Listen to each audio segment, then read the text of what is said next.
स्वराज्य न्यूज मराठी, माझा हक्क माझं राज्य स्वराज्य। हिंदवी स्वराज्याचे सरसंस्थापक छत्रपती शिवरायांना मानाचा मुजरा करतो। भारतीय राज्यघटनेचे शिल्पकार भारतरत्न डॉक्टर बाबासाहेब आंबेडकर यांना मानवंदना अर्पित करतो।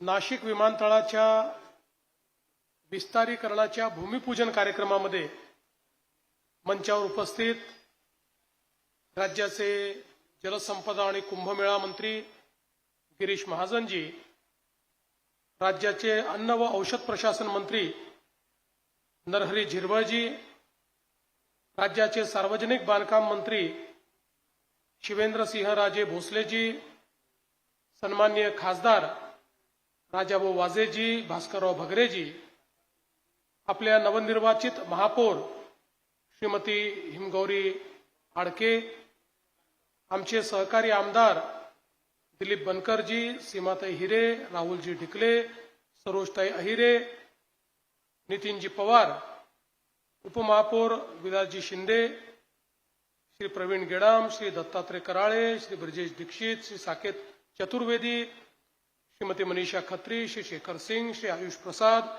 श्री बाळासाहेब पाटील, श्री विलास बिरारी, श्री रणजित हांडे, मंचावरील सर्व मान्यवर, समोर बसलेले सर्व नवनिर्वाचित नगरसेवक आणि उपस्थित सर्व माझ्या भगिनी आणि बंधूंनो, आज ही खरोखर अतिशय आनंदाची गोष्ट आहे की नाशिकचं जे विमानतळ आहे, या विमानतळाच्या विस्तारीकरणाची नांदी त्याच्या भूमिपूजनाच्या माध्यमातून आपण केली आहे। एक काळ असा होता की विमानतळ एक लक्झुरी होती किंवा काही विशिष्ट लोकांकरता, उच्चभ्रू लोकांकरता विमानतळ तयार होतात अशा प्रकारचा समज देखील होता। परंतु गेल्या काही वर्षांमध्ये देशाच्या प्रधानमंत्र्यांनी ज्या प्रकारे संपूर्ण देशामध्ये विमान सेवेचं विस्तारीकरण केलं आणि त्या माध्यमातून उद्योग असेल, व्यापार असेल, याच्या सहित तर सामान्य माणूस देखील आज हळूहळू विमान सेवेचा फायदा घेऊ लागला।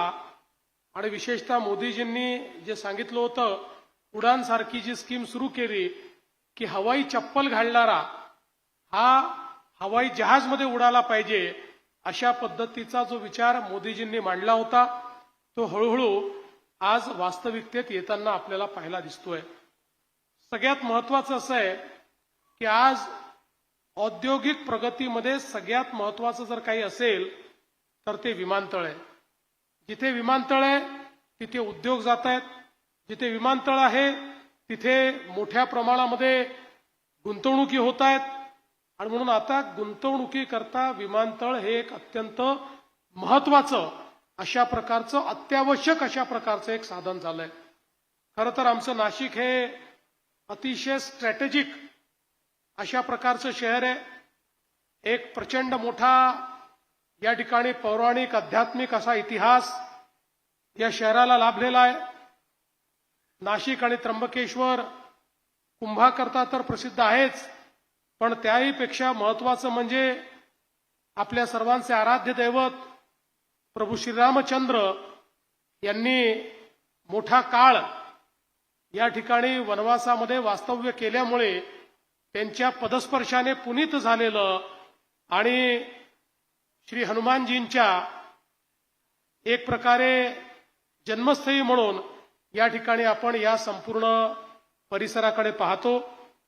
आणि म्हणूनच एक आधुनिक अशा प्रकारचं एअरपोर्ट असलं पाहिजे, ही अतिशय काळाची गरज आहे।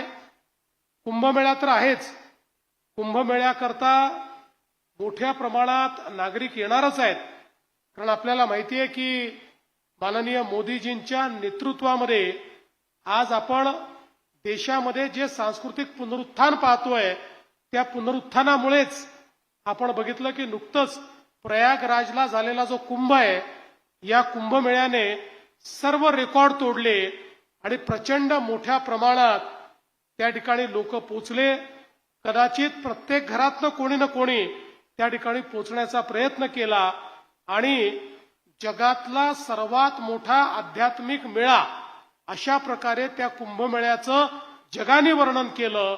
आणि म्हणूनच आज जी काही हे सांस्कृतिक पुनरुत्थान आहे त्या पुनरुत्थानाच्या माध्यमातून नाशिक आणि त्र्यंबकेश्वरचा जो आमचा कुंभमेळा आहे तोही 2015 पेक्षा किमान 8 ते 10 पट जास्त भाविक या ठिकाणी येतील अशा प्रकारची अपेक्षा आहे.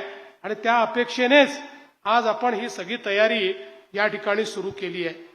आपण जर बघितलं तर हे जे विमानतळ आहे या विमानतळाला साधारण 2023 साली 1 लाख प्रवासी होते आणि 2025 साली ती संख्या 3.4 लाख प्रवाशांपर्यंत पोहोचली. म्हणजे जवळपास 2 वर्षामध्ये 3 पट प्रवासी या ठिकाणी वाढले. आणि आपल्याला कल्पना आहे की मोठ्या प्रमाणात कनेक्टिव्हिटी विमानसेवा देखील वाढली. खरं तर आता नाशिकमध्ये वेगवेगळ्या जी काही शहरं आहेत त्या शहरात विमानसेवा सुरू झाली आहे, पण तेवढीच मोठ्या प्रमाणात मागणी देखील या ठिकाणी आहे. आणि म्हणूनच आता भविष्यातलं जे काही नाशिक आपण घडवतो, एकीकडे पर्यटन आहे, एकीकडे औद्योगिक नगरी आहे, दुसरीकडे आध्यात्मिक नगरी आहे, अशा सगळ्या गोष्टींना साजेसं एअरपोर्ट हे नाशिकमध्ये असणं गरजेचं होतं. आणि म्हणूनच महाराष्ट्र सरकार आणि HAL यांनी एकत्रितपणे हा निर्णय घेतला. कारण एअरपोर्ट HAL कडे आहे की याचं विस्तारीकरण आपण करू. आणि मी HAL चे देखील आभार मानतो की त्यांनी तात्काळ त्या संदर्भात पूर्ण आम्हाला कॉपरेशन केलं. आज आपण एकीकडे भूमिपूजनही केलंय, दुसरीकडे हँडिंग ओव्हरही केलाय.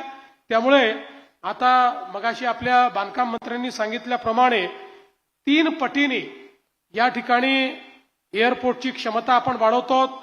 300 प्रवासी प्रति तासाच्या ऐवजी 1000 प्रवासी प्रति तास हे आपण त्या ठिकाणी आता हाताळू शकू.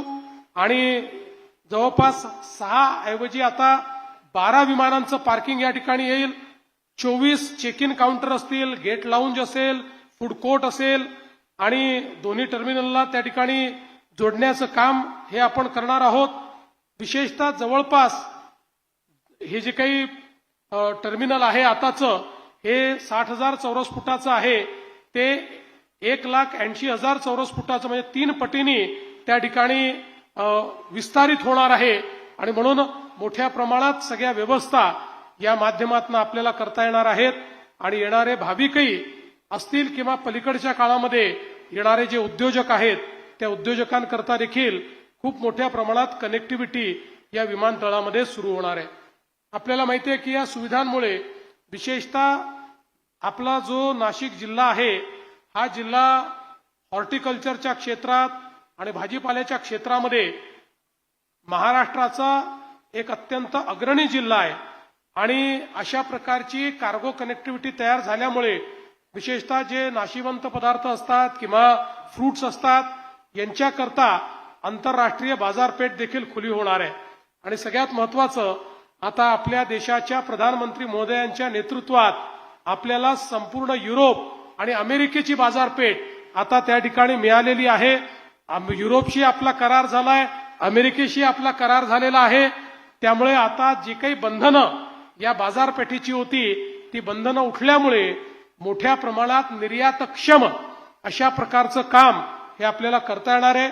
मागच्याही काळामध्ये मोठ्या प्रमाणात नाशिकने निर्यात केली, पण आता या व्यवस्था बदलल्यानंतर या निर्यातीला मोठी चालना मिळेल आणि त्यासोबत औद्योगिक विकासाला देखील चालना मिळेल.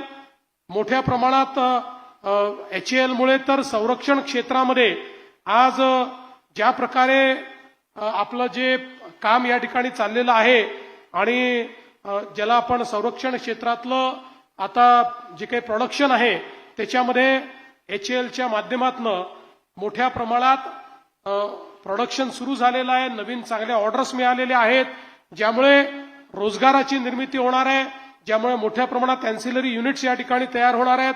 आणि म्हणून मला असं वाटतं की एक प्रकारे आजचा दिवस हा केवळ एका एअरपोर्टच्या भूमिपूजनाचा दिवस नाही आहे, तर इथनं केवळ विमान भरारी घेणार नाही, इथनं नाशिकचा विकास भरारी घेईल, हे या ठिकाणी मला आपल्या सर्वांना सांगायचं आहे. जवळपास आपण 640 कोटी रुपये हे या ठिकाणी दिलेले आहेत आणि त्या माध्यमातून या एअरपोर्टचं मोठ्या प्रमाणात आपण विस्तारीकरण करणार आहोत. मला हे सांगताना आनंद वाटतो की आता गेल्या काही वर्षामध्ये आपल्याला कल्पना आहे की सुरुवातीच्या काळात नाशिकचं औद्योगिकरण झपाट्याने झालं, पण ते औद्योगिकरण काही कारणाने थांबलं होतं. पण आता मात्र पुन्हा एकदा आपलं नाशिक हे औद्योगिक गुंतवणुकीचा हॉटस्पॉट झालेला आहे आणि मोठ्या प्रमाणात गुंतवणूक या ठिकाणी येते. आपल्याला माहिती आहे की मागच्या काळामध्ये आपण जवळपास 50,000 कोटी रुपयाची गुंतवणूक ही नाशिकमध्ये आणली आणि आताही डावोसमध्ये ज्यावेळेस मी गेलो होतो, यावेळी डावोसमध्ये आमच्या उत्तर महाराष्ट्राच्या 5ही जिल्ह्यांमध्ये आपण गुंतवणूक आणली.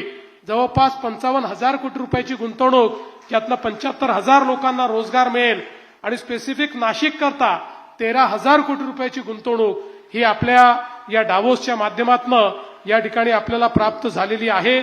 आणि मला विश्वास आहे की पुढच्या काळामध्ये ज्या प्रकारे मोठ्या प्रमाणात इंटरेस्ट हा या ठिकाणी आपल्याला पाहायला मिळतोय, आपल्याला कल्पना नसेल पण नुकताच एक नवीन रेकॉर्ड नाशिकने केला आणि विशेषतः नाशिकची जी महिंद्राची या ठिकाणी फॅक्टरी आहे, यांनी देशामधला एक सर्वात मोठा एक्सपोर्टचा ऑर्डर मिळवला.